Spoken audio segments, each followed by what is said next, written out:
Welcome back to the Canadian Gun Vault. My name is Mark Morelli. I'll be your host for this evening's podcast. I know you're probably listening to it in the morning on your drive. Canadian Limey, I'll do my best to keep it in somewhere around the 35-minute mark so you arrive just on time as it's finishing. I'm looking at the latest news, and, the standout is going to have to be the total ban on guns in urban areas. They're taking voting polls.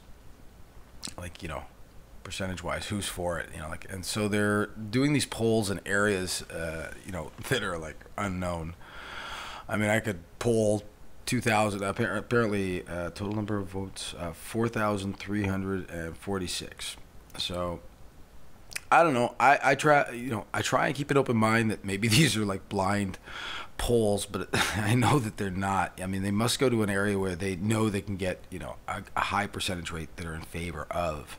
And you got to wonder who's funding the poll, and, we got to make sure his horse comes in first. To say that, 69% or whatever it was, are in total favor of banning guns from, urban areas. And, yeah, that's nice. I could go to the gun range, and I could take a poll.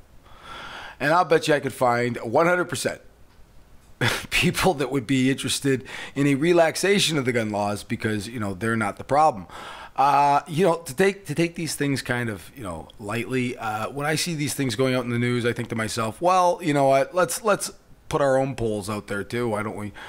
Seeing as we don't know where these ones are coming from, I'm willing to bet that if we went into any one of a number of areas randomly and asked them if they wanted to, if they were explained, what the laws entail, they probably would sit there and say, well, no, if it just means spending more money and it's ineffective as it is, why are we still using that? Doesn't that cost more money? And, if you really did take people and intelligently kind of educate them, I'm sure, you'd find that a much higher number of people would be in favor of, streamlining the current laws. But, these polls go out there, and, of course, the Canadian firearm community gets a little bit rambunctious. Another fake news poll. They don't really take them, probably as seriously as they should. These go out there, people see them, they go, oh, yeah, I think to kind of disregard, the media kind of working up the war machine. As we come upon anniversaries of, massacres and, the government promising to stricten up gun laws. And, I mean, they delay the delivery of the new legislation. And it's like, well, what's going on there? I've had a number of people contact me and say, what do you think? I don't know. Are they lumping more in? Are they making some last minute changes so that it's actually something that, could be implemented? I don't know. I do grow increasingly concerned, though, when there's all this secrecy surrounding it. I really do want to know what they're cooking up. And by now we should have some idea before they drop it in our laps. But hopefully we'll get news very soon. If this government is interested in being transparent, as they promised, we should be able to kind of, get an inkling of as to what they've got planned. I don't know. I pay attention, in the firearm community. Somebody should know by now if it wasn't such a big secret. Yeah, we're thinking about this or that. And I mean, it can't be good if we haven't heard anything. That's kind of my, take on things. But, it could just as easily be that, the number of firearm owners in this country has grown so enormous, so quickly, and, you've got this growing voice, and you're bound together with social media. You got YouTube, you got Instagram and Facebook, podcasts like these to kind of connect us all, which is cool. When I created the Canadian Gun Vault, it initially started just with the Instagram account. And people have kind of asked me, why? Wow, it's really an interesting build. What is it? And sometimes it kind of defies description. I really want to answer this question because I've looked at this one quite often. Is why? Well, I saw a need in the firearm community to have some kind of common voice, and so I decided to create this place where everybody could kind of come. I wanted there to be, room for everybody, because you go to clubs and stuff, and you can see the cliques, and the shotgun guys don't really mix with the rifle guys, and sporting clay guys don't hang out with handgun guys, and I mean they're separate ranges, so these people don't really see each other. But it's nice to see people kind of cross borders, and every once in a while you'd see a guy that you ordinarily saw, on the trap range, he'd be on the firing line. It was kind of odd. They didn't get out there that often. And, to see people kind of migrate around more these days makes it, a lot easier for me to photograph, people I know. And, to like showcase the Canadian firearm community for what it was. I really saw a need to do that. And, I started taking pictures, and I started posting them, and people started liking them and spreading them around a little bit. And then there was this crazy snake slayer video. It was just like a little clip on Instagram, and it skyrocketed. And all of a sudden, my numbers were climbing thousands, a week. And it was really exciting, like, okay, people like what I'm doing. That's nice. I really didn't imagine that the Canadian Gun Vault was going to become kind of a voice, in a community, which is totally cool. Like, I mean, I really love watching this thing evolve. And first it was for enthusiasts, and to educate people. I kind of liked doing the write-ups on the guns, and for me that was really interesting, to do the research and to talk about the guns and to actually photograph them in action in people's hands was really kind of for me exciting. And to share that with the public, and to watch them show interest, to hear from people, and they say that there's at times I've heard people come across and tell me that they got their license because of us, and that makes me really happy. I hear about father-son combinations. Yeah, we we were watching your show. We decided to get our license, and we went and we did it. And that really is the power of social media.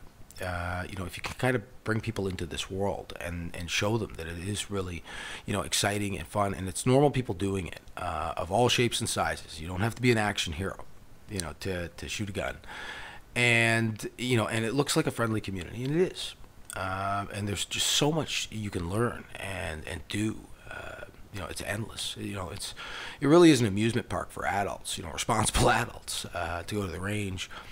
There's a safety protocol in place, and people still have personalities though. Like, I mean, you don't just load a gun and shoot blindly at nothing. Like, I mean, there's a social aspect to it. There's mechanical aspect when things fail, and you occasionally get people like turning to others for help.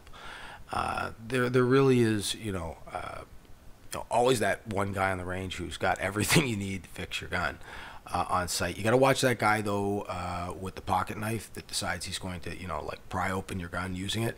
Like, that guy you got to keep an eye on. Like, he's not a gunsmith. When you first go out there as a new shooter, be careful. Always never be afraid to turn to the person next to you if you think there's a problem. That's that's the other thing I get asked a lot is being out on the line. Occasionally people have like failures, or they don't know what to do. If you ever have a problem, put the gun down, gently. I've seen people throw guns down when they do something funny. I don't know, it's not working. They just drop it on the desk. Don't do that. Like, put them down gently, and and turn to the person next to you if you've had a problem and you can't if you don't recognize it easily, and just ask them what they think, and you'll get the help you need. That's one of the cool things about the firearm community is there's always somebody nearby that knows what he's doing. Hopefully, that person will probably be you with a bit of time. It's there's certain principles, and I've always enjoyed instructing new people. I'm not qualified as an instructor. I shouldn't say that. I'm not instructing people. I'm just kind of assisting them along, offering good advice. I wouldn't call myself an instructor by any means. For the people that are qualified, no disrespect to you, I probably would screw up 9 times in the first 30 seconds, and I always think I'm safe, but being in the shooting community from all the way back in the late '80s, early '90s, it was like the Wild Wild West back then. I took a good friend of mine, Adrian, out once. Like 20 years later, he asked me, like, when I was younger, I was much more into guns, and then I got out for a while while I was in policing. And then I returned to the community, and it was really fun to take out, like, one of my childhood friends, who we'd gone shooting with, as kids. And if you remember that friend you had when you had a pellet gun when you were a kid, I mean, the chaos that ensued. I'm sure everybody has a target that they hit that they would admit to at some point or another in their life with a pellet gun. Whether it be mom's vase or there's definitely something cool about thinking back to those times. So Adrian's a part of that for me, and so I get Adrian out, and of course he's out on the firing line with me, and he goes to change a magazine, and he turns the gun kind of sideways, and I'm like, whoops, we're not in the '90s, buddy. Like, there's no one to the left, there was only like a berm, but still, it's like, oh, and it's amazing how the way people were taught back then and what was acceptable then in terms of safety was different. So to bring people up to speed, and to now with a modern standard of safety protocols that's put in place in most clubs, it's pretty safe to go shooting.